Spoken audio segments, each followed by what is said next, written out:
ចឹងមិនថាអ្វីក៏អាចកើតឡើងបានដែរធ្លាប់តែស្ទះឡាបូលឹងចានគឺស្ទះដោយសារខ្លាញ់តែនេះអត់ទេគឺថាស្ទះដោយសារតែជាប់ឌីអូគ្រប់ជម្រាបសួរបងប្អូនទាំងអស់គ្នានឹងទៅធ្វើស្ទះឡាបូលឹងចានពេលប្រើកន្លែងឡាបូនឹងមកគឺថាវាច្រើនមកស៊ីហ្វុងខាងក្រោយផ្ទះហើយរឿងចម្លែកខុសគេបន្តិចជាទូទៅស្ទះឡាបូលឹងចានពីច្រើនគឺថាដោយសារតែខ្លាញ់តែនេះគឺអត់ទេខ្លាញ់គឺថាតិចតួចទេអ្វីដែលសំខាន់គឺថាស្ទះដោយសារតែជាប់លីអូនឹងតែម្ដង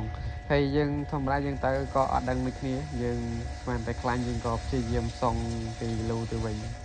ថាសង់អស់រយៈពេលយូរដែរឆ្ងល់តាក់អីខ្លាញ់នេះក៏សង់អត់ងាយទៅសោះព្រោះសង់យូរទៅក៏ដោយលីអូនឹងមកដល់កន្លែងចុងវីដេអូកន្លែងអេសហ្នឹងកន្លែងកទាហ្នឹងក៏យកចេញហើយក្រោយពីយកចេញរួចទៅយើងសង់វាដំណើរការឡើងវិញទេទឹកទេអីទៅគឺថាវាដំណើរការស្រួលឡើងវិញ